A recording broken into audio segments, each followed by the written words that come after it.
شهيد ما شفت شهيد أم تذابنا شاقرت مهيد أنو برشقات طال شيخ سعيد قاضي محمد برزان عقيد أنو برشقات طال شيخ سعيد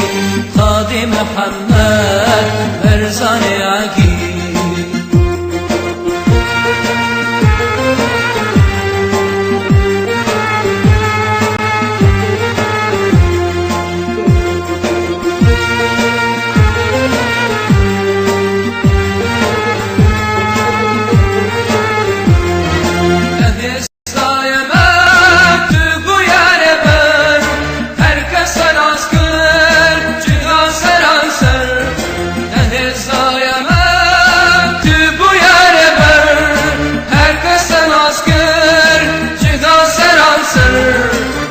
شهيد كر ما شفت ودار لخوين صار كر دستك ولدار أي شهيد كر ما شفت ودار لخوين صار كر دستك ولدار أي شهيد شهيد أي ربر شهيد أنت بابنا شادك ومريد أنو كل شفاء شيخ سعيد قاضي محمد برزان عقيد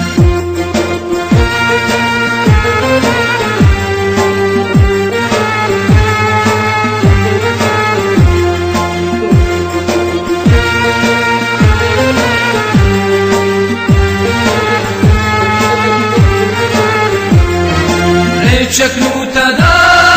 بشيام لباشور تقار بيروز بدولة شكلو تدا بشيام لباشور تقار بيروز بدولة لسر زمانان عاتي أقولان عاشوتي ولا ناوي كردستان لسر زمانان عاتي أقولان عاشوتي ولا ناوي كردستان أي شهيد شهيد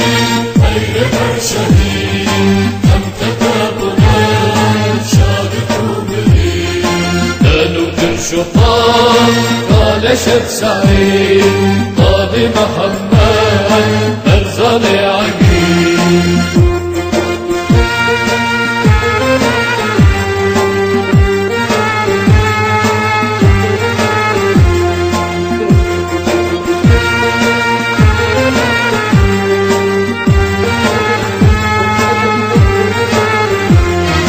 ومشتورة بلا وتبغى قيان الشيرين كيري أخلا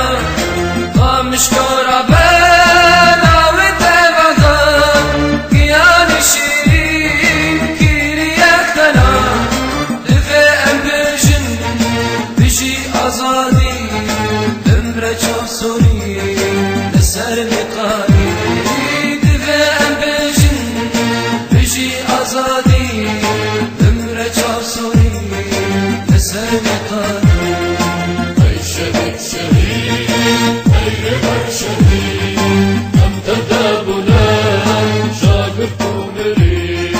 كانوا كرشطان قال شيخ سعيد قاضي محمد برزان عقيل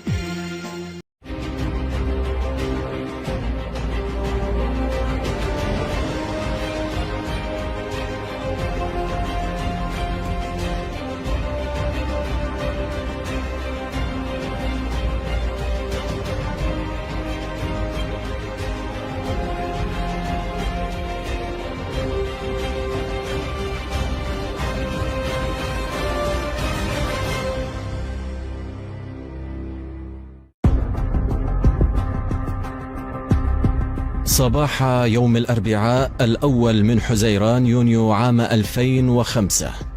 أعلنت سلطات النظام السوري أن الجهات المختصة قد عثرت على جثة الشيخ معشوق الخزنوي في مدينة دير الزور شمال شرق سوريا بعد 3 أسابيع من اختطافه أثناء توجهه من مدينة القامشلي إلى دمشق لحضور اجتماع في مركز الدراسات الإسلامية بدمشق، فيما صرح مصدر مسؤول في وزارة الداخلية أن قوى الأمن ألقت القبض على عصابة مؤلفة من 5 أشخاص قاموا باختطاف الشيخ معشوق الخزنوي من مدينة دمشق بعد تخديره، ونقلوه إلى حلب ثم قتلوه ودفنوا جثته في مدينة دير الزور حسب زعم الرواية الرسمية.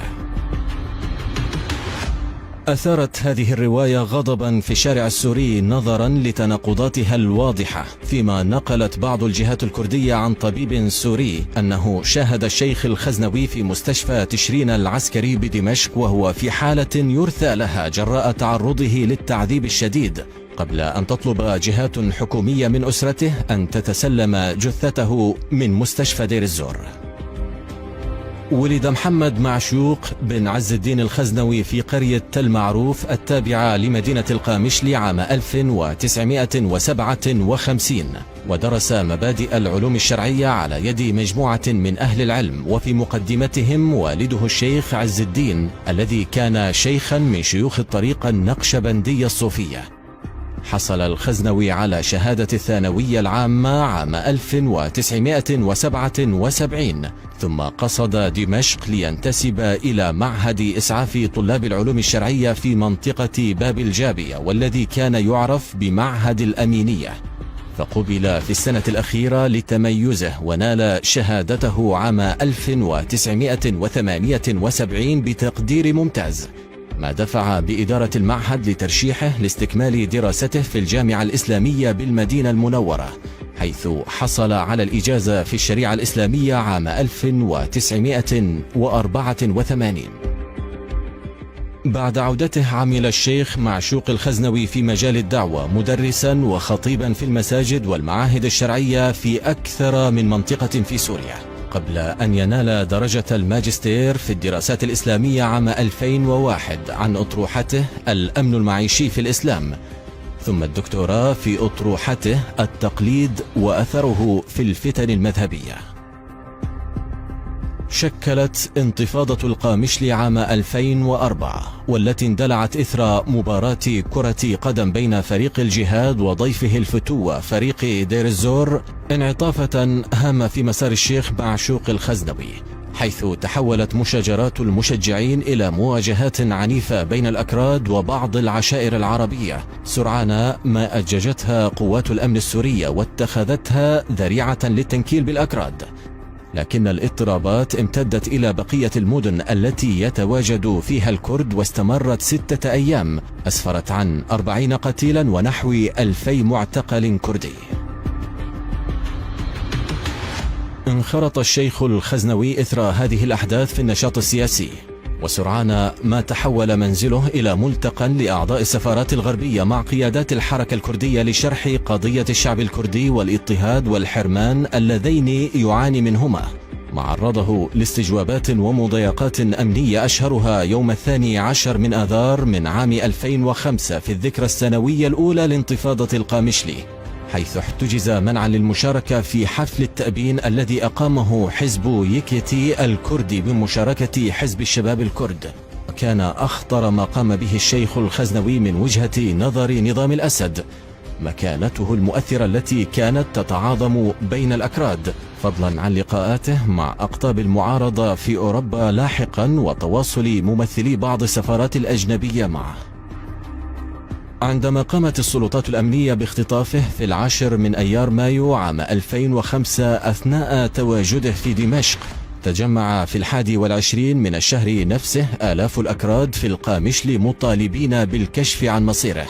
ما دفع وزير الداخلية غازي كنعان لنفي أن يكون الخزنوي معتقلا لدى السلطات الأمنية، قبل أن تقدم وزارته روايتها المزعومة حول اختطافه من دمشق وقتله في حلب ودفنه في دير الزور.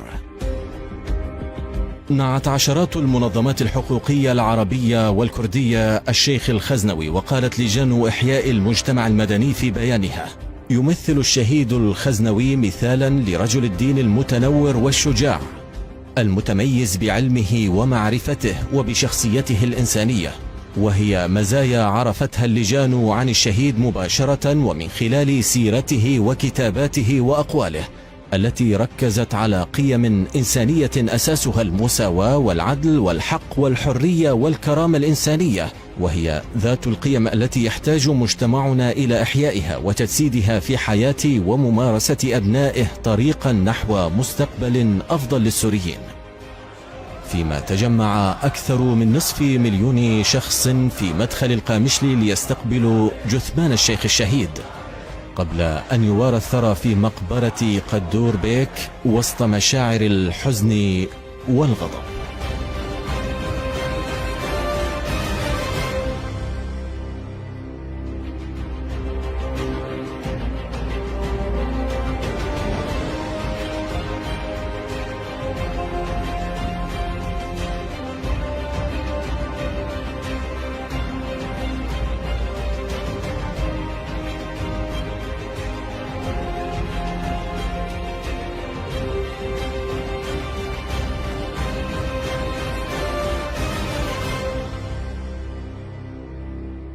يعني لنعطي ايضا سماحه الشيخ الخزنوي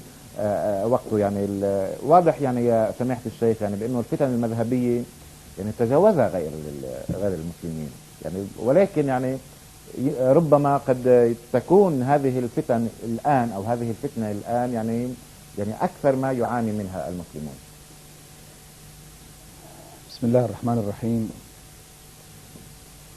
طبعا هذه حقيقة نحن جميعا نلاحظها، لكن أنا اسمح لي أن أحاول أن أجيب على سؤالك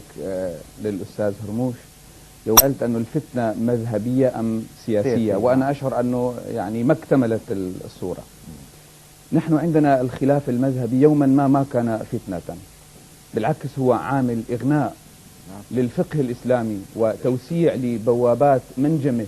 كل واحد منا يأخذ من هذا المنجم ما يناسب وضعه الاجتماعي والدنيوي والسياسي وما يتناسب مع اختياراته الأساسية في العقيدة. يعني على قاعدة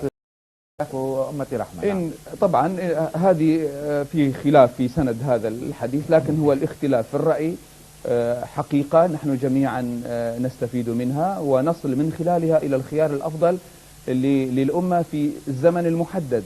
وربما رأي من الآراء كان يوما ما مرجوحا نستفيد منه اليوم فنراه راجحا، لكن الفتنة دائما تكون سياسية، والسياسيون هم الذين يستغلون الخلافات المذهبية، علما أحيانا كانت الخلافات المذهبية في الصميم. وأذكر لك مثالا، الإمام الشافعي يرى أنه لا نكاح إلا بولي، المرأة لا تلي نفسها، بينما الإمام أبو حنيفة يرى أن المرأة تلي نفسها، ولكل منهما أدلته، نحن لسنا في معرض النقاش، لكن الموضوع أن هذا يراه نكاحا وهذا يراه سفاحا، أو على الأقل نكاحا مشبوها باطلا له أحكام خاصة يعني. مع ذلك ما سمعنا أي سجال بين المدرستين، لأن الفرقة السياسية التي كانت تقود المذهبين ليست لها مصلحة في تأجيج مثل هذا الخلاف. بس انه يعني حديث الفرقة الناجية ما له اي دور بتأجيج الفتن مثلا، يعني عندما تحتكر الحقيقة الإلهية مثلا. المسلمون يجمعهم القرآن الكريم، وما اتفقت الأمة على صحته من الأحاديث النبوية، وهناك أحاديث تتناقض في مفاهيمها. فالإمام الغزالي يروي حديثا يناقض هذا الحديث ويقول إن الأمة تجتمع 73 فرقة، واحدة في النار والفرق الأخرى هي في الجنة. بس ما كل فرقة ساعة ذاك تعتبر نفسها بأنها الناجية. لا، إذا قلنا أن واحدة في النار وال72 ناجية، بس هو بالتطبيق العملي على بالمجتمع والأرض العكس. يعني نأتي إلى دور السياسيين في دعم فكرة معينة وإقصاء الآخر وتقزيم فكرته وإبعاده عن الساحة، لأن الوجود السياسي يحتاج إلى إيديولوجية واحدة يساوي من خلالها على حرية حتى هذه الجماهير. المسألة سماحة الشيخ، يعني السياسي يعني خاصة عندما يعني يكون له مشروع ما يحاول أن يستند إلى نص فقهي مثلا مقدس، يعني هو أحيانا هذا يبرر له هذا العمل. شيخ خزنوي، يعني برأيك أنه أليس هناك يعني قصور مع يعني في إفهام الناس بأن الاختلافات بين المذاهب هي اختلافات في فهم النص؟ بالتأكيد القصور واضح، ونحن الآن أمام هذه المسؤولية، يجب أن نوضح الصورة للناس. نحن سابقا كانت تسود مدارسنا فكر أن الناس عوام،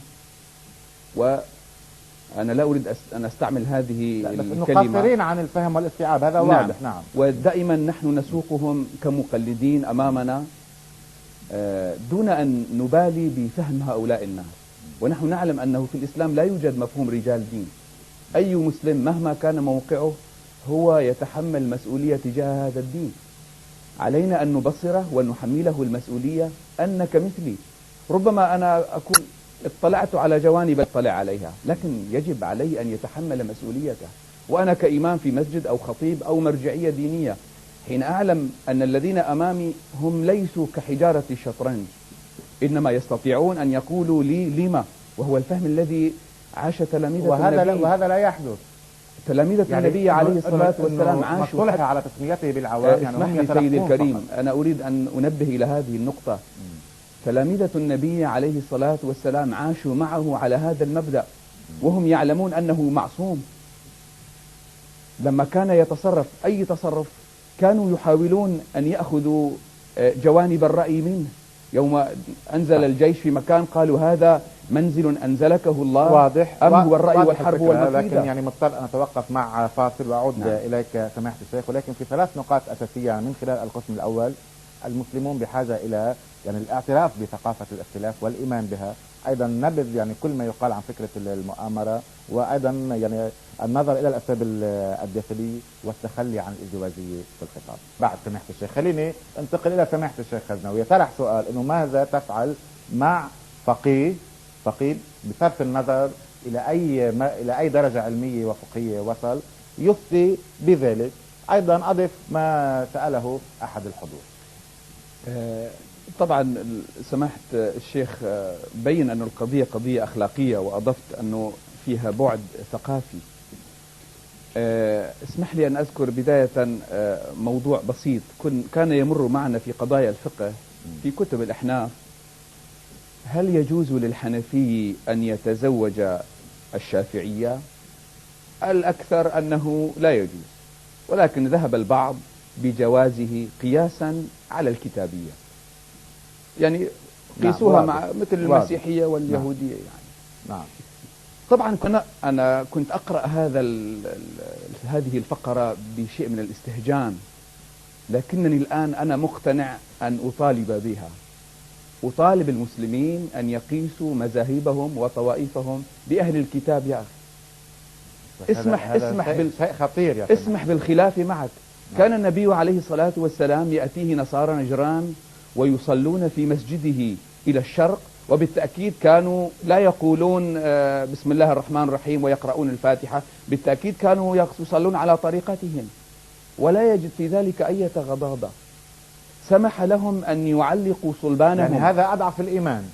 سمح لهم أن يعلقوا صلبانهم. وتعرف ما معنى تعليق الصليب؟ الصليب معناه أنني كاذب، أنا في عقيدتي أنا كمسلم لا أعتقد أن المسيح صلب،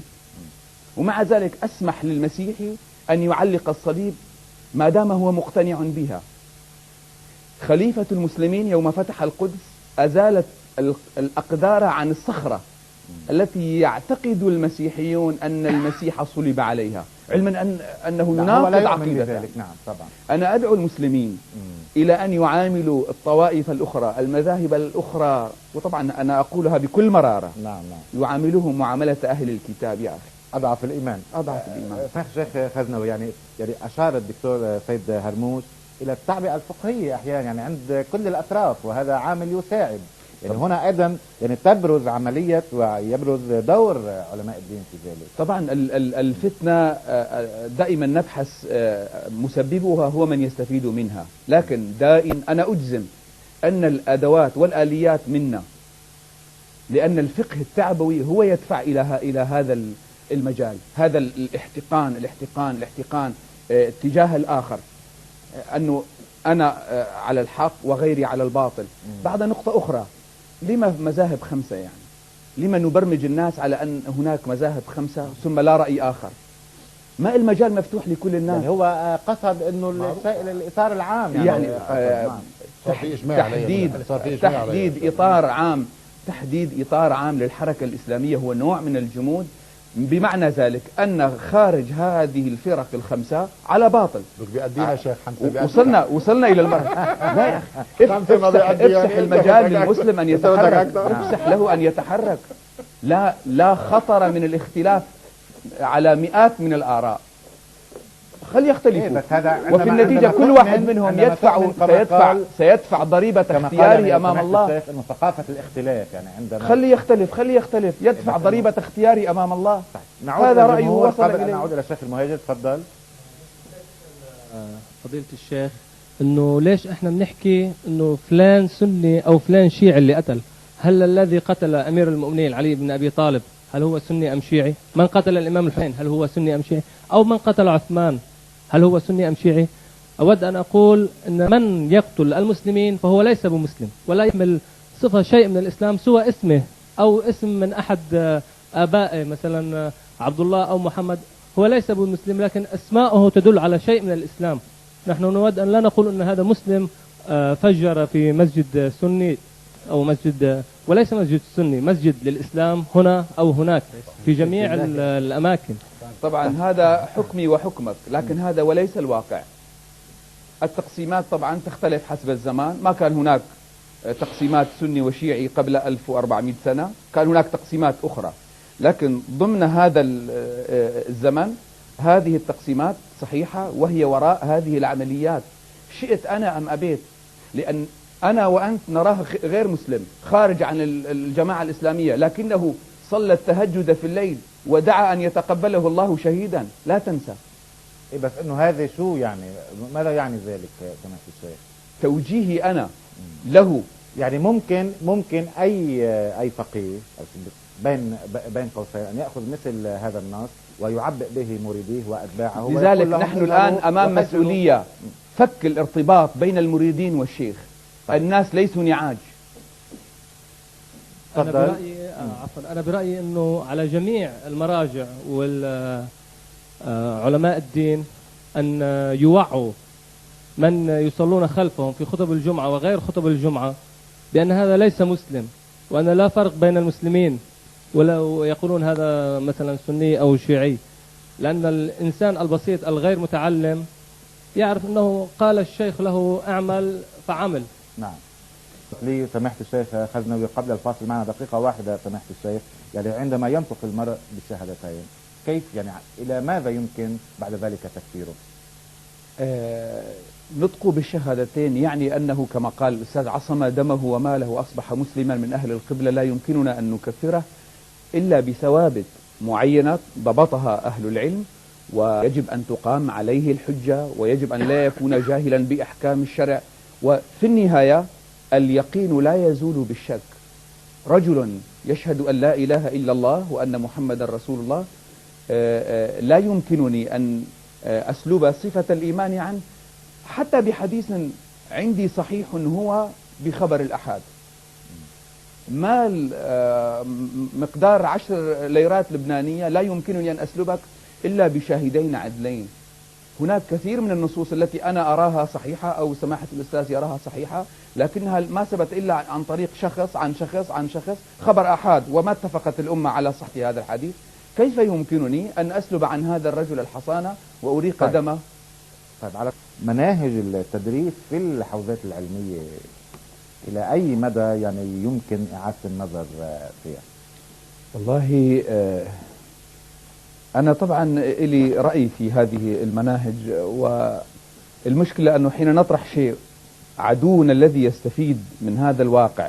سبقنا في طرحه أو صاحبنا في طرحه ينظر إليه بعين الريبة، لكن الحقيقة مناهجنا تحتاج إلى إعادة النظر. تصور أن فقهنا في عهده الذهبي يسمح لأهل الكتاب أن يتعاطوا ما هو محرم في شريعتنا كالخمر، وإذا أتلف مسلم خمر الكتابي يغرم بقيمة هذه المادة لأنه غير مخاطب بتفريعات الدين. نعم. لكن لو جئت إلى مناهجنا سواء في الحوزات العلمية أو في المعاهد الشرعية للسنة تجد أن هناك فقه تمزيقي، فقه كيدي. نعم. فقه كيدي. أضرب لك مثالا لو سمحت. نقطة مهمة. نعم. مثال في قضية المسح على الرجل. الشيعة يرون أن الرجل لا يمسح ولا يمكن أن يقبلوا بالغسل، علما أن الغسل يتضمن مسحا، والسنة يسمحون بالمسح على الخف ولا يمكن أن يسمحوا بالمسح على القدم، علما أن المسح على القدم أولى بالمسح من الخف، لكنه فقه كيدي فقط لإقصاء الآخر. أنا أريد أن أفهم الذين يتخرجون من مدرستي أنني أنا أمتلك وحدي الحقيقة وأحتكر الخلاص. هنا المشكلة كبيرة جدا، فقه الكيد وفقه الكيد. نعم، وهو طبعا ربما ليس من المناسب أن أنشر غسيلي أنا الآن أمام الجمهور، لكنه موجود. طيب، وأنا أناشد كل الناس القائمين على المعاهد الشرعية. يعني أنت كعالم دين ماذا تفعل لأجل ذلك؟ وأنا ألقي المسؤولية المباشرة. ما يعني أنا الآن أنا وضعتني موجودين أمام مسؤولية أن أرد على الأخت التي قالت إنها مؤامرة خارجية. أعداؤنا في الخارج يستفيدون، لكنها ليست مؤامرة خارجية. المؤامرة في الداخل. مع الأسف أنا كمرجعية أنا أستفيد من هذا الواقع، لكن أنتم الشباب الذين تحترقون في هذه الفتنة لا أحد يتحرك. نعم. اسحبوا البساط من تحت أقدامنا، نحن لا نمثل الله. لما لا تتحركون؟ لما لا تقررون مصيركم بأيديكم؟ أنا من مصلحتي أن تكونوا غثاء أتحرك بكم كما أشاء، لكن أنتم تساعدوننا. مرة نقول للمرجعية للشيخ للإمام لا، يعني أنا مستفيد من هذا الواقع. أنتم تحترقون، تقول أنت ضع الحل، أنا لا أضع الحل. ما أنت يعني أحد القضية أخلاقية يا سيدي، القضية أخلاقية. لو صحت علاقتنا مع الله لقدنا الناس، لو وجهناهم إلى ما فيه مصلحتهم. سادت في مدارسنا ثقافة لا تعترض فتنطرد، كن بين يدي الشيخ كالميت بين يدي الغاسل. هذه قضايا يجب أن يتنبه إليها الجمهور. تحرير الفكر. أنا لا أريد أن أتهم أنني أريد أن أقود ثورة ضد رجال الدين، لأنه أنا واحد منهم. يعني أنا في عندنا قول طبعا هذا فكر، لكن هل هذا هو الذي نعيشه في كنائسنا، في مساجدنا، في حوزاتنا؟ هل هذا الذي نعيشه أم نعيش ثقافة الاستسلام؟ نعود للجمهور مرة أخرى قبل أن أنتقل إلى سماحة الشيخ المهاجر. وجه السؤال لفضيلة الشيخ. حديث شريف كلكم راع وكل راع مسؤول عن رعيته. نحن لا نقدر أن نمشي بدون راعي. الأسرة في البيت دون رب أسرة لا تمشي. المدرسة بدون مدير لا تمشي. لكل راعي ولكل مسؤولية. أنتم الراعين عنا، وأنت تقول اسحبوا البساط من تحت أقدامنا. هل فمن نمشي؟ من الذي أعطانا السلطة أن نكون نحن رعاة؟ لما لا تكون أنت الراعي؟ نعم. أنا اسمح لي أن أقول كلمة. أحد الناس كان من المتواكلين فوجد سببا لتواكله، يقول إن طيرا كان يلقم أفعى، والله الذي يرزق هذا الأفعى الأعمى كيف يتركني؟ فترك. يقول له هذا المصلح لما لا تمارس دور الطير الذي يعطي للأفعى؟ لما تستسلم لتكون أنت تمارس دور الأفعى؟ من الذي أعطاني صلاحية أن أكون أنا راعيا؟ لما لا تكون أنت الراعي؟ كل إنسان دراساته وعلمه.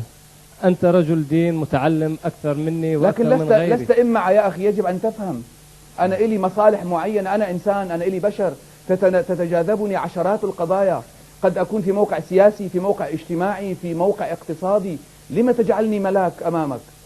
ليس أجعلك ملاكا بصفة أنك فضيلة مثلا عالم دين، لكن لا أرى أحدا أفضل من فضيلتكم. مثلا أبحث عن شيخ آخر أو آخر حتى أجد الذي يراودني إلى الحقيقة. لا ترتبط. خذ من أيهم شئت، لا ترتبط. تفضل. سماحة الشيخ، إذا كان الراعي لا يقدر أن يصل بالسفينة ورعيته إلى بر الأمان، لماذا لا يتنحى هو من نفسه ولا يطلب من أحد أن يسحب السفينة من تحت؟ إذا كان هو مطلوب أن لا تصل السفينة إلى الساحل، أحيانا يثقب الإنسان السفينة من أجل أن ينقذها. إذا كانت له مصالح في عدم وصول السفينة إلى البر، لما لا يمارس الركاب دورا معينا؟ سيغرق معها عندها، يعني مش معقول إنه الواحد يجي ودور حاله. هلا التكليف القضية والمحاسبة. القضية يعني أعمق من أن نترك الناس هكذا غثاء. أيضا سماحة الشيخ الخزنوي، وأيضا السؤال نفسه يعني قبل أن أتوجه ذلك السؤال، هل أنت خائف من الفتنة؟ طبعا أنا خائف من الفتنة، والفتنة كما قلنا تحصدنا الآن جميعا. نحن الآن بدأنا ندفع الثمن. كيف يمكن درء الفتنة؟ درءها ركزت أنا وأظن أن الرسالة وضحت. نحن نريد توعية الشارع الإسلامي، مكافحة الأمية الدينية لديه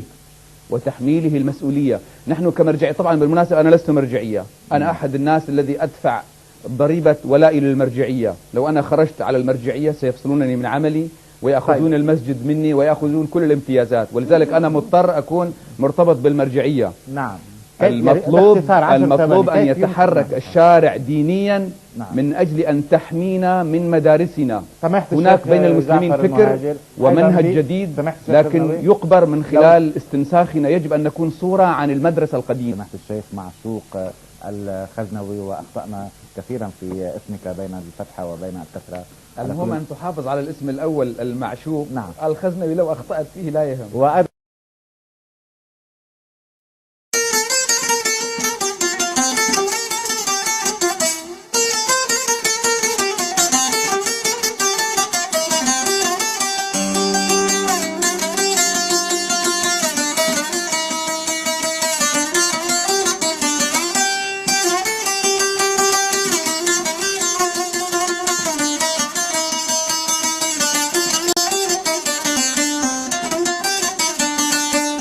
الشبيجم جي شخيرة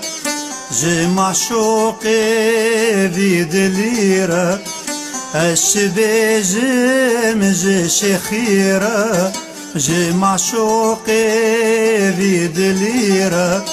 هالقريب طيبة حقيقي الشبيجم جي شريرة هالقريب طيبة حقيقي الشبيجم جي شريرة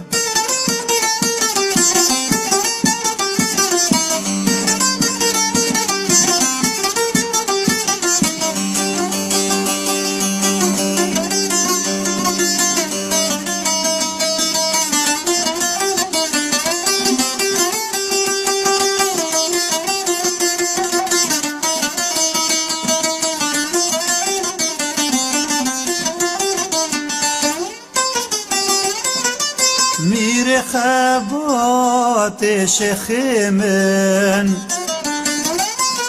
سفر كشاج وارمن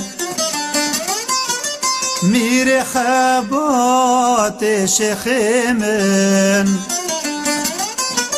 سفر كشاج وارمن توبوا معشوقي تفجانان دي وردينا حليمن توبوا معشوقي تفجانان دي وردينا حليمن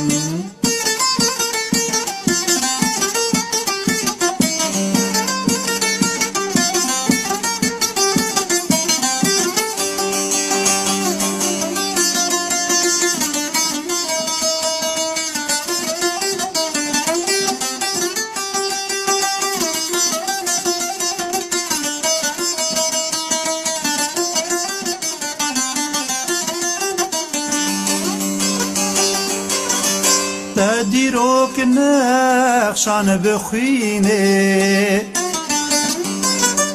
كوا أزادي دخيني تديروك نخشان بخيني كوا أزادي دخيني اگر معشوق ذرونه ما هزار معشوق وی بشونه اگر معشوق ذرونه ما هزار معشوق وی بشونه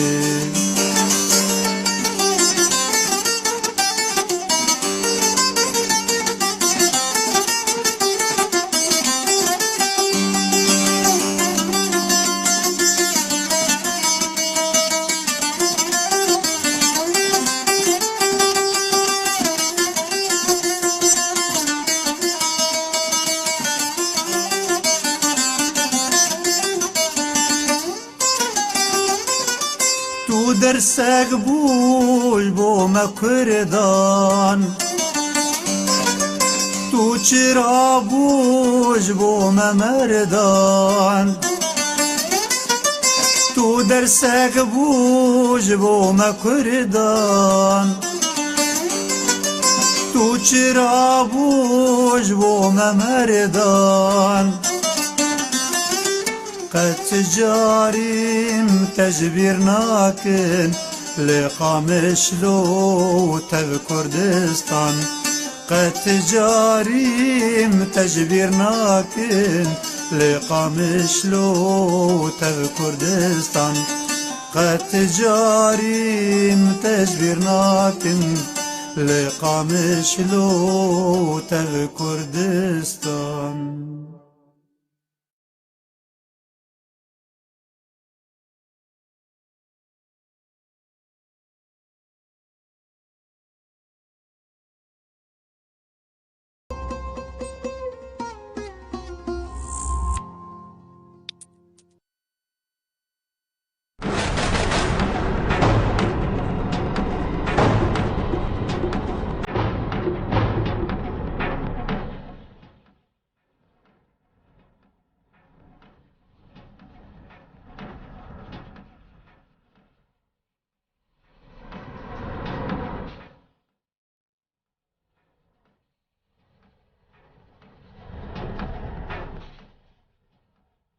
قطنا يجبير كرن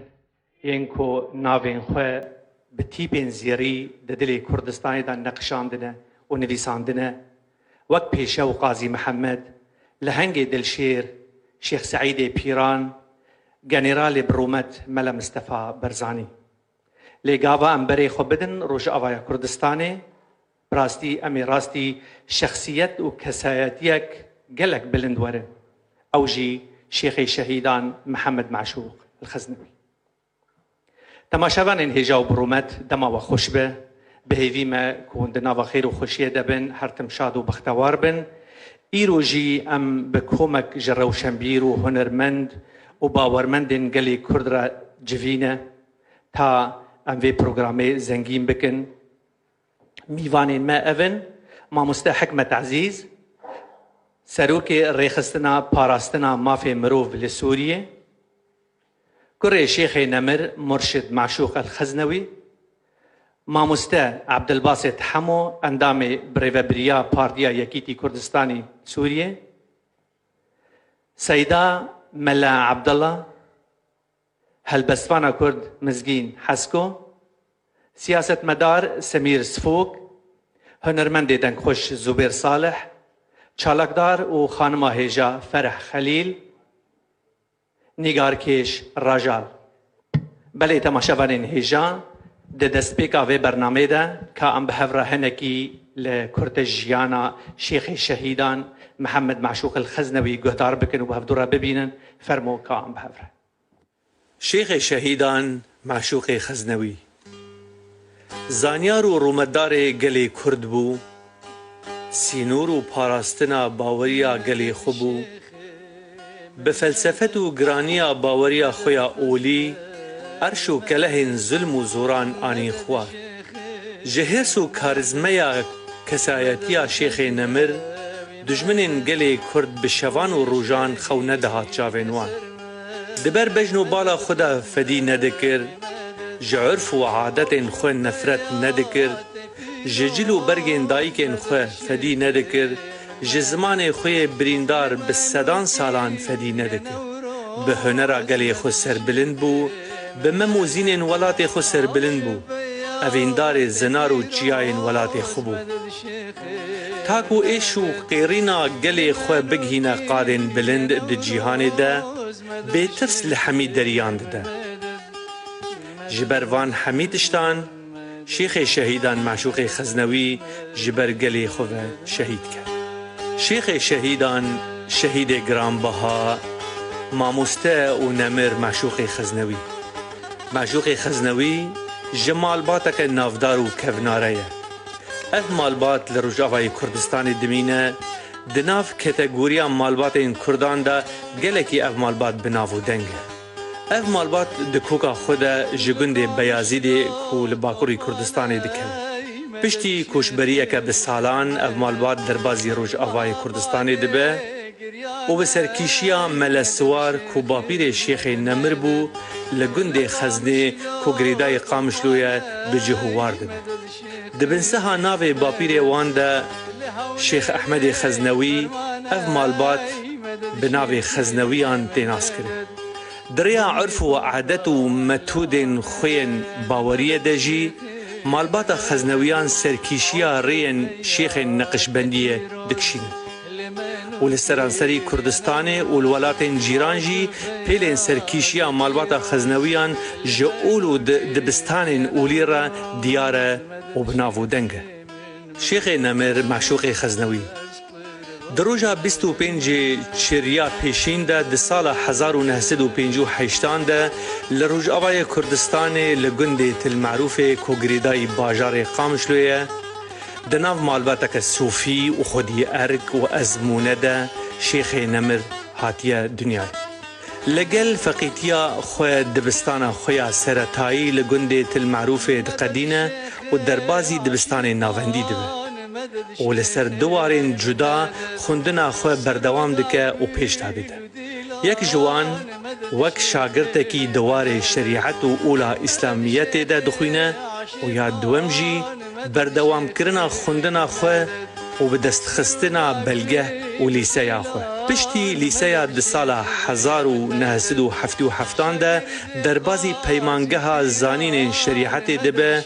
و به درجه که هری بلند و سرکفتی خوندنا خواه دقدی. شیخ شهیدان معشوق خزنوی دبینه که داویا بحر علم و زانبون نینه د سال 1984 ده بکد و جفا وک خوندکارکی که خودی شهادت نامه که بلند بشداری زانیگه المدینه المنوره دبه و دو وردجی پلا لیسنس د شریعت اسلامی ده بدست خیده. دوورا شیخ نمر معشوق خزنوی وک ماموسته و بیجر لگلک مزگفت و پیمانگه شریعت ده لسرانسری سوریه کار دکه. لی هرتم پیشکتن و زانبون جداخواز و آرمانجین شیخ نمر بود. و شیخ نمر د سال 2001 ده للبنان جفاکولتیا الامام الاوزاعی پلا ماجستیری وردگره. پشتراجی درجه دکتورا جزانینگه کراچی ج پاکستان هلدگره. نقش جیانا شیخ شهیدان بکد و جفا بو لی تجاری نوستیا و نپجی. شیخ شهیدان ج فکر و رامان جدا جدا حز دکر ج پررنگی کیف خوش دو ج برویه که شیخ نمر وک پیشنگه کی بو جنوجنی را دهات ناساندن و نرینا ویجی جناکوکی جواکی را او بو دما دگود کناکوکی حمی گرماهی و گنگشیا فکر و رامان و فلسفتینه. تیکلداریا شیخ نمر و قامشلو تیکلداریا که جدا بو رنگارنگ بو گرام بو زوزو انسان نکاره افجانی دناف پیلین وی تیکلداریه ده بکه وقت تیکلداریا بازکی لسری چیان بهیلینا خوره وقت تیکلداریا شیرکی لزوزانان بقهرمانی خوره وقت تیکلداریا اویندارکی بیارا خوره. پشتی کشبریه که دریش و دیسا شیخ شهید د سال 1992 ده و دگره هیلینا خواه باجار سرمدی باجار اوینی قامشلو و دگره ناف خلکی خواه ملت خواه خوینا خواه خسم و پسمام و آم و باپیرین خواه د دستپیکا هاتنا خوده وقت بیجرکی اولدار د مزگفتا صلاح الدین دا کار دکه و پشتره لمزگفتا مزن و دوورجی لمزگفتا قاسم و کوچا خوداتینه. پشتی هاتنا زورک مزن لسروی جعالی دولت و دیسا جی لهر وارکی لهر جاده کی لهر مالکی لهر دورکی گوتن و فلسفتا شیخ شهید دنگ ودان و بلاف دوی دمیدا شیخ شهید ناوندا البر الاسلامی ودکه آرمان جاوی او بو کوی ناونده بکه مزگفت و دبستان و خوندگه و درمانگه و گلستان و پیمانگه زمانان و فیربونا کمپیوتر و زانین نوجن. لی اف کاروبار و خبات و چالاکین شیخ نمر بون کلم دچاوین زورداران ده. و شیخ شهید جعالی هزین اولکاریا رژیما سوریه ده راستی گلک آستنگیان هات و وان هزان دست به پلان خوین بقریج و گمار کرد.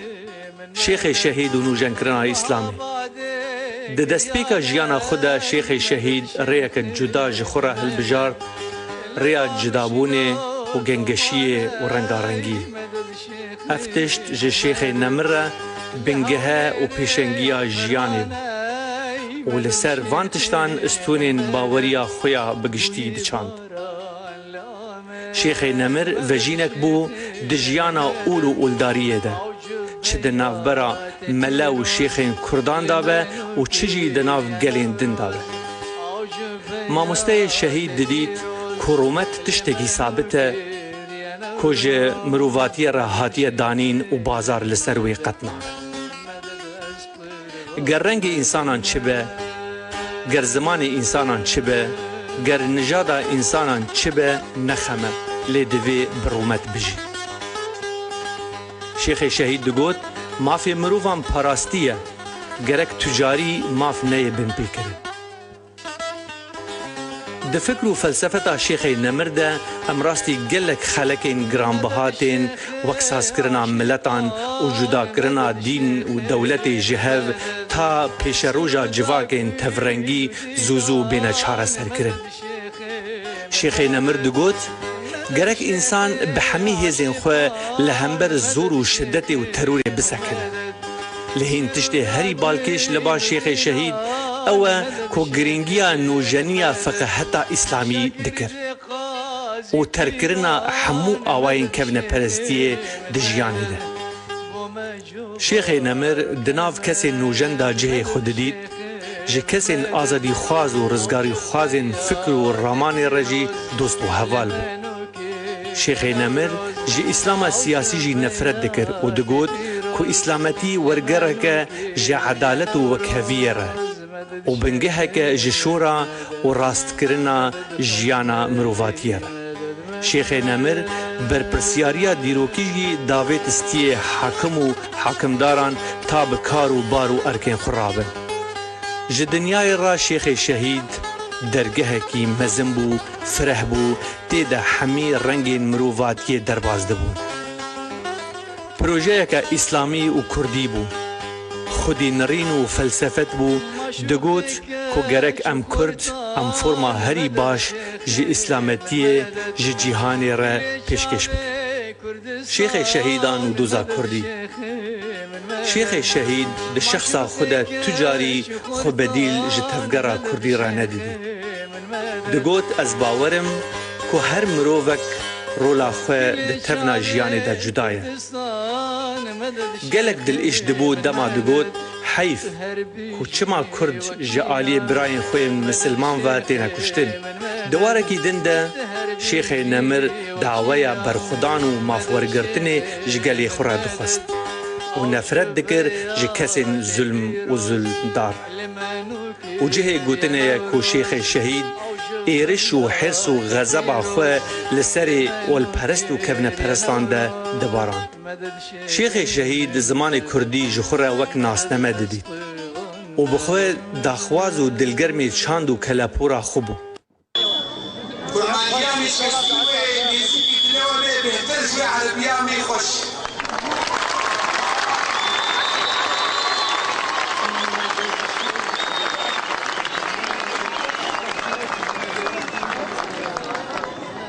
و اگر شکستنه قرمانیامی ده هبه نسوچه ملا اگر مدرسه مهبانا معلمات بازمان مایی ده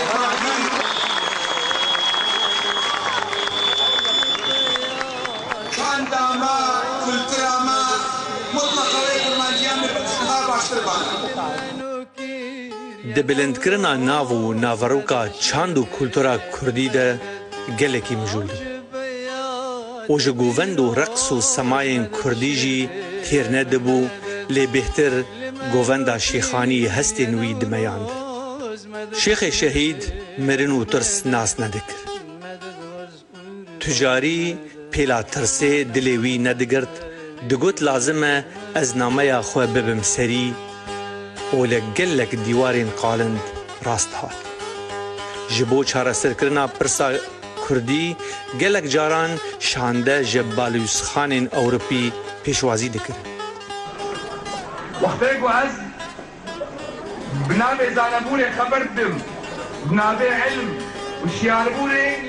از مجبور مزبي شيختين البيديا از انسانك نشيخ از وكوا انسانك خوندما زانك شبا زانك كرداما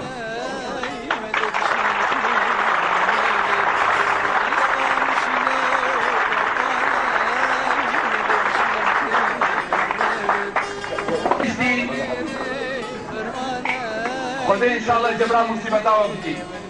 ابصالك حوادث مشيبون طبعا هندس كيش خور الناس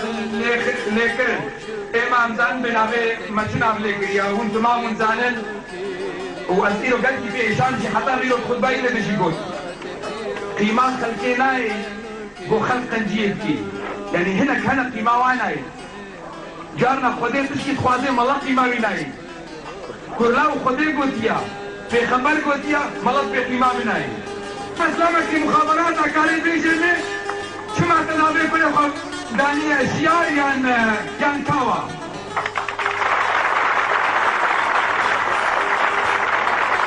فكذا بي نما كانت بتر حين بخطر على أمن الدولي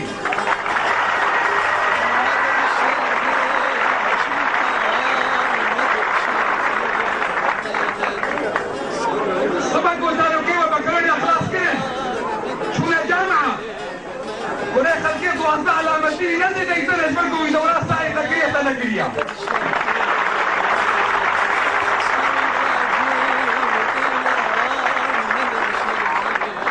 تا وبابيتا وكالكيتا ومستمعيتا ونادي قنديق وكربي من خدمة دا قلت مكو ونادي قنديق وكربي قرقي حجيرة نما جهاتك يا ابني من نادي كنت كنا فلسطين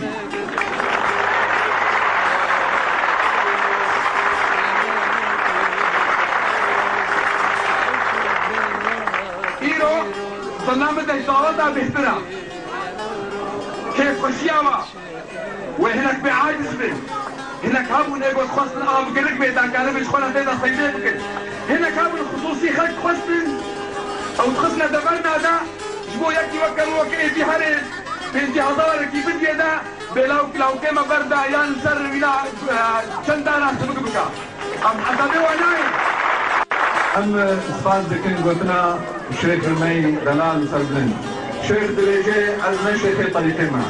نشيخ خزنويات حقر هناك جملة كرد شمل دكي لشيخ والله فرورية امي قبول دكي شيخ ملة كرد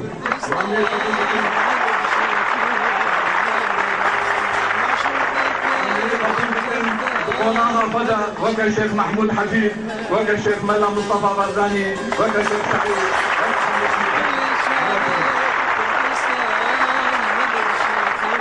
شيخ معشوق بيقمان دنجي مقهان دا اوروبا دنجي ملتي فقهان قهان حمو فاتشي كردستاني دنجي ملتي فقهان حمو چكا الشيخ همي زمانات زاني خوش اشتا خواقو پیشوار بيتي كن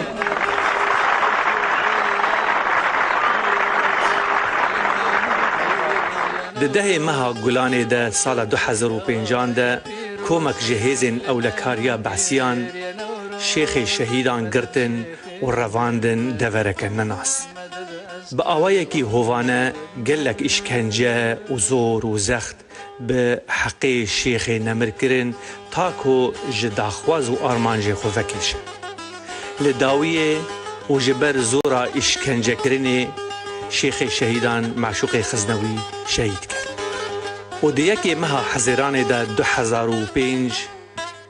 شیخ شهید معشوق خزنوی به تبلیبونا و بشداربونا خورد و کچ جن و باب و دایک پیر و باپیر ما و رودار نتوین دن دهندر سوریه دا شیخ شهید بن آخر و دنگ ودانا سلوگان ملت برو عزمانا و چوب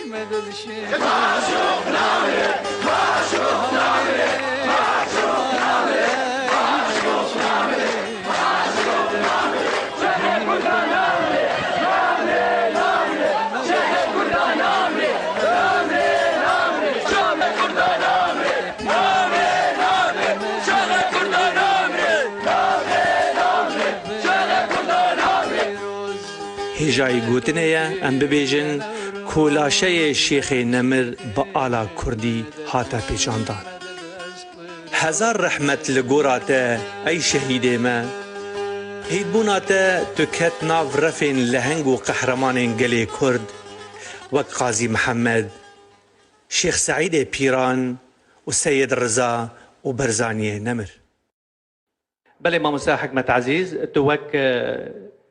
دوستکی و ناسکری مالباتا خزنوی و گلکی نزیکی و مالباتیه نرین و تجربیات لگل و مالباتی ارکن و مالباتی خبات دوار فلسفتی دا دوار نرین و اولی که نرین تسوی بسریچن یک جه وقتا مرف کسایتی و هاتین بیرایکی هنه گدلگی تیگو واشتن او کسی گبونه سمبول جبو برخدانه جبو دست خستنا مافی ملت کرد یا جبو آزاد کرناوی رزگار کرناوی نه جوی داره هنه کدلیکی تیگو واشتنش آلی دی وجه گلک سرفراز سر بلنده گو کسایتی هوقاس قهرمان و دلیر گو بجنو بالک بلند نف گلی مدرد کبن لی وقت مالبات از دست پید کم دما شیخ احمد یعنی کال که شیخ معشوق دوی هیامیده و دوی دمیده خوندنک دیروکی دوی امزانن و وقتی برینک مزن گوره دگوده کردستان دوابویا او شورش 1925 گوتی ناس کرن شورش شیخ سعید شيخ سعيد بيران تيك شوية و بر كرد إيشيانا وكلو إيشكا دكشينن وبري أو برين بلاد بيل هرشا بارشة كردستاني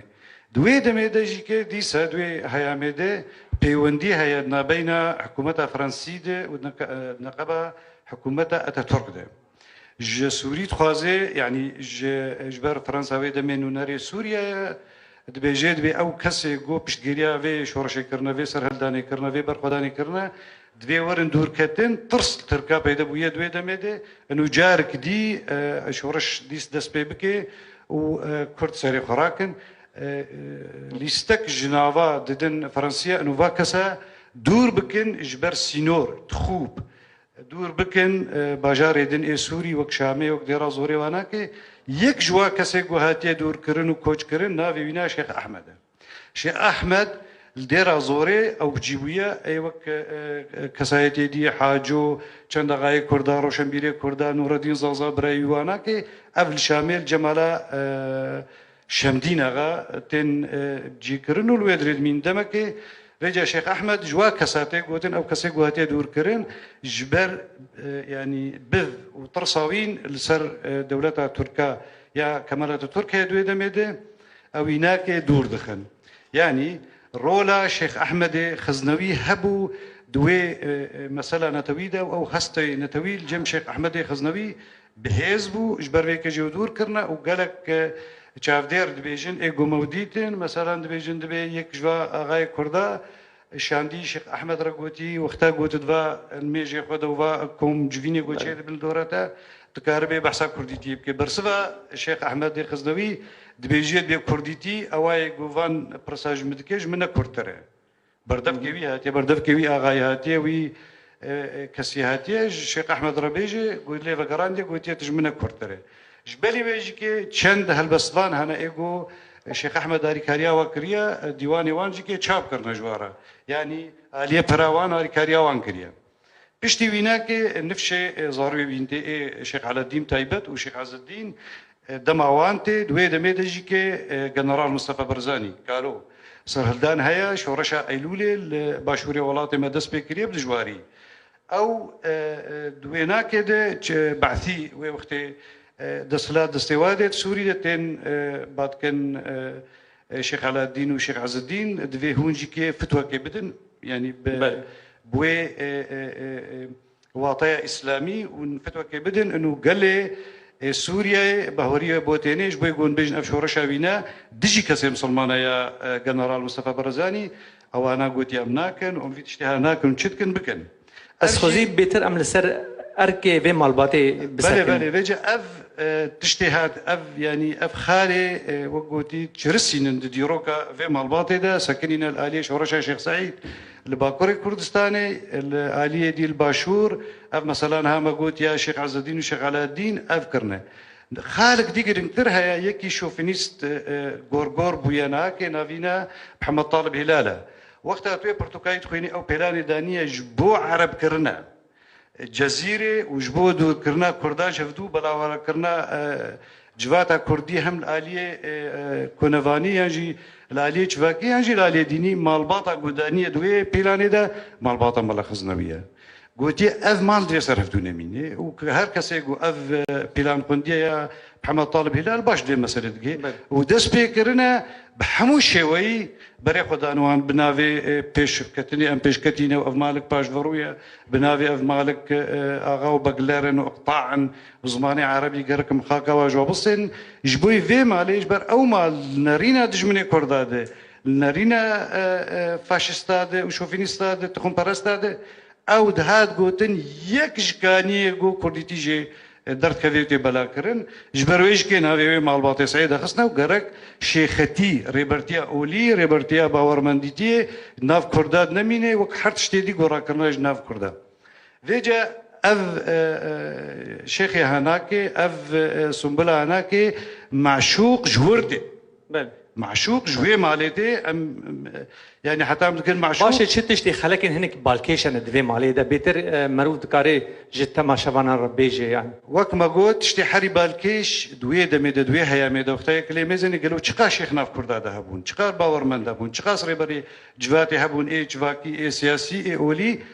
قالك هبون اللي ايه هري نافي بهات ناس كرن جبو مسألة نتوي شيخ حمادي خزنوي بو الآلية دي وقتها قو بعثية هاتنا استخبارات السوري يعني هاتنا وبرسينا يانغاريا كينا ايجو يعني باندورا وانا كل جواتا كردي هيا وكاري بري كردا جبشتگيريا بري وانا الباشور بوك هريني ديس او مالا هر دو زاروكي شيخ احمد يعني يك جي بافي معشوقه نافي شيخ عز الدين ووقتي او انا قبولنا كريا وتجاري تفتو ريندانا في دولتي في حكومتي جو بيجن بي والله برزاني دريجك شاش ترى درباس بي ونا ريجك اسلاميه ونا ريجك جبوي اوليا معشوق جورتي جوي دغريتي يعني كردايتيا مالا خزنوي يعني اوقافك دي درباس بي وقتات هي معشوق برنك ديتي ناس كرين شاو انا نفشك ديتي بشتي في قهرماني او جبرنك دي باشه وك شيخي نمر شيخي شهيد بيتر تاثيراوي هيزاوي ده هندري في مالباتي ده شبو بيتر دجواتا كردي داش بر مال بچوكاش بوي كسكي وك معشوق مال بر بچوكاش فكري ويرا وقت جواتا كرد چه يعني باندورا ويلويها بو اف يا جرينجت باوريا مده نل مالك راس المالي مثلا نوجانيت خاست او باوريا كفن او تيكليه كفن او بيوندي كفن نام مال باطي ديا هنك دجواري هبو جالي هنك دجي هنك او دجي ويت سكني او ينا برنكي وك هفي بحث ذكر برنكي نو جنكرني برنكي انه انسان ببي جبو انسانيته جبوي باقش كرنا انسان ظلمي زوري جبن دستي آلية تيجي مثلا نتوي يعني دما جوفيجا اف كسايتي درت كافي ميداني ميدانا برخداني بتايبت جي وقتها جوتشرا روني وتيش كدي تشنسر في شيخ نمر في شيخ هجا ويد هيا ميدتي وي هياما جو كسكي بشاشك دناف خباطه روج افاي كردستان او شاش كاسبي او كاسي بري درباسي ناف برخداني دبي ناف قلد دبي هر جوتنك مع شيخ معشوق هر جوزني كويناك دبي بابتك دجواتا رجعاده او جادي يعني دمك هناك ناكوكين سياسي جوي دمك ناكوكين سياسي هيا او ازوينا بحثناكم لي دمك كده جو لاش معشوق خبدينا يعني برخدانك صار هلدانك ده هزار وشارات شي بيا معشوق بربي اشياء تشاول برجع في قال لي بيتي كشتن نير مي جوان بير كال تين زندان كرن مالي وان تين تالان كرن خلق وان كوشي وتدنق نج مسلمانه ونج بلي مسلمانه دنق درناك جبي في قال دنق قبل انتكل ويدر يجي خد كري الورفيجا تيريجا بي في بيناك بلا في بالجفاتا كردي يعني الروجاواي كردستان ده وسوريا ده وجدربا جهه ربرو ما مساحك مع تعزيز سباس جبي اخافتنيرا قالك سباس امي دربازي خلق دببن وامي ميفاني كيده بشداري اخافتني بكن تا او جيب اخذ سباس شدره بلي انا هاجي ام برساخ جي ما مستم مرشد الخزنوي بكن ما مست دوما خوش سباس ج ديمن شورشا شيخي نمر وكما دوسيا خدا جديد كوشيخي نمر شورشا خوال لهمبري كالبورا أولي وآواين شيخايتية دناف جواكا مدى شورشا خول دار خستبو يعني لهمبري متود وآواين ريان نقش بنديا كفن سكنيبو وبتايبتشي لهمبر نرينين باوي خو يكجارا سكنيبو چما وسابو قالو افتشت هبو افناكوكي سببين خود شبون قالوا نرين ما مستوى الشهيد دفي واريدا شبون قالت بين الزمان فرمو بله سپاس راستيش برگو شيخ شهيدا شيخ معشوق خزنوي وك انسانك يقو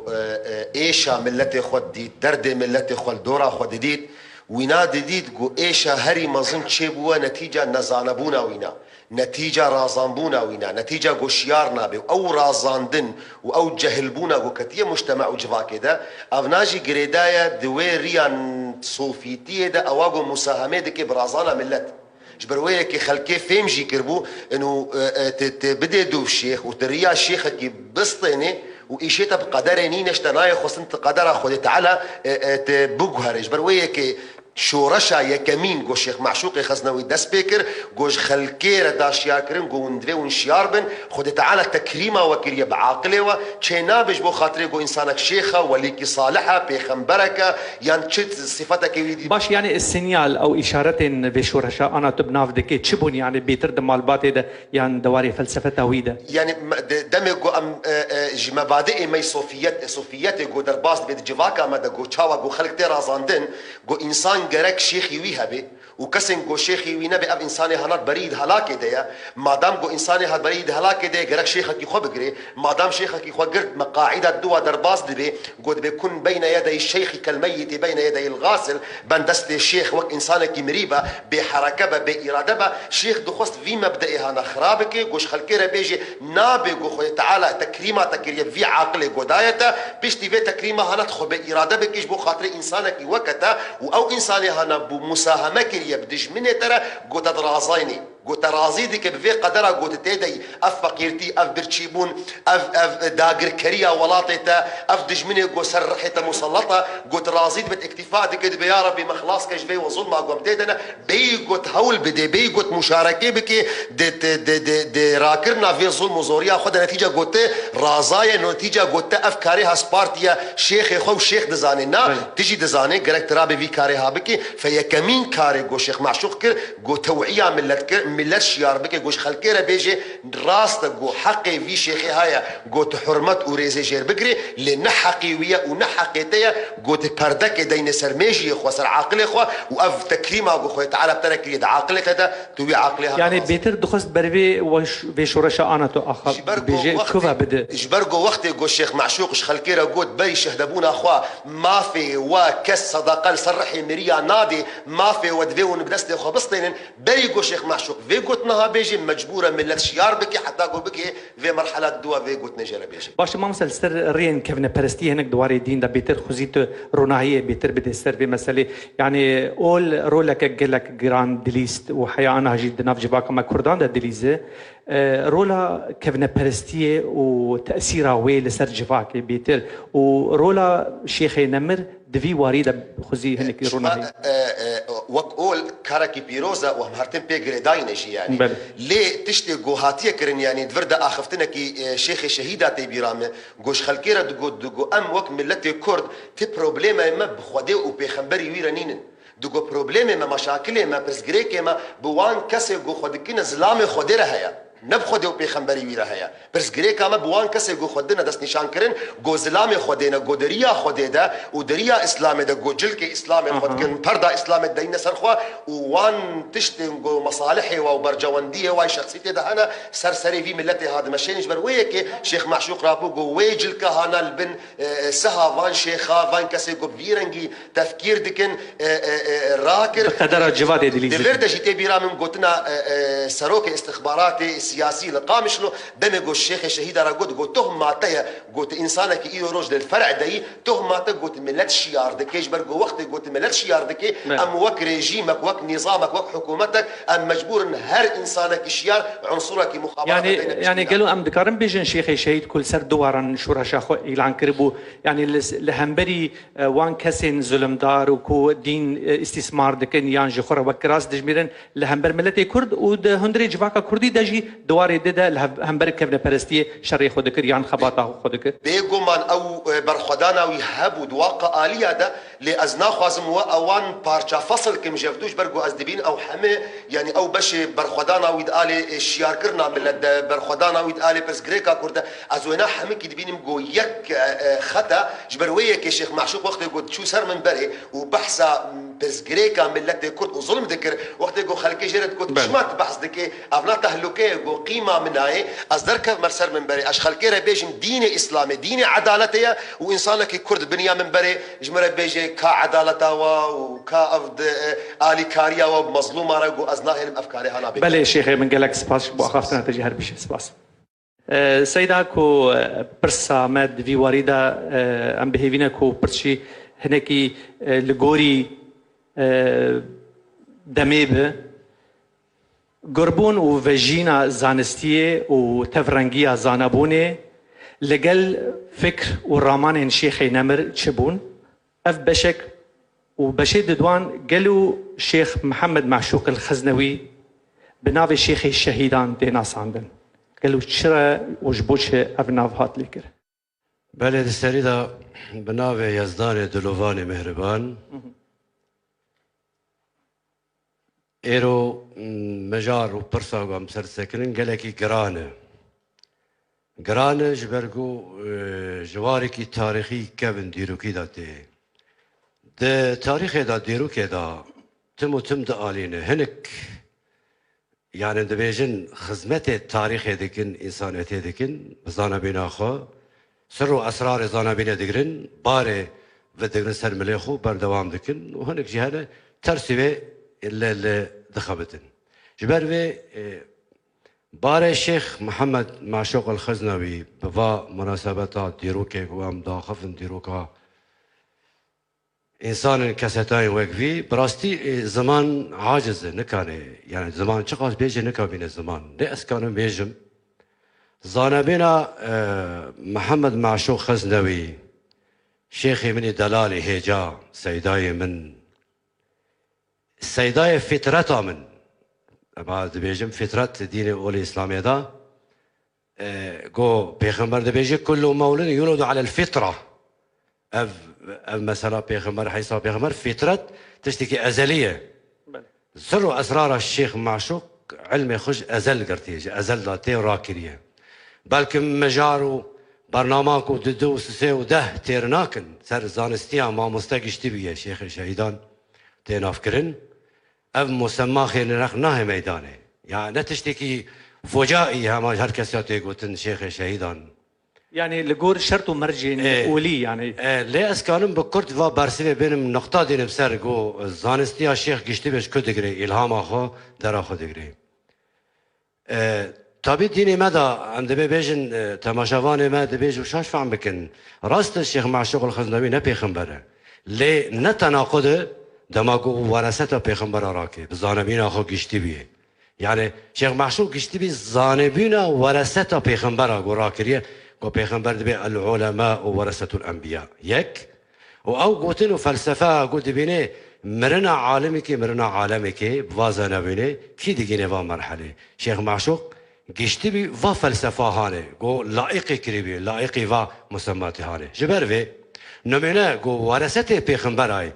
دسپیکا زانستینا شیخ گشتیه غیر شیخ تینا دی گشت بلکم دیروکا ویدا مالباتا ویدا هات نفیساندن ما بس هذا لكردستاني يعني لسرانسري عالم اسلامي لا از نهاد بيجم لسرانسري عالم اسلامي لكردستان جي تيباتي بل جبالكو بلكم مالباتا وي هات بحث كرند كرتايا او ويدا تينا گشتن شيخ محمد معشوق الخزنوي تشما وهادكي بلكم دجي تشما دجي وا ريكا وها شيخ دلال جهاني زمان قو بينا وي دلالي جيتي هيفيا ما هي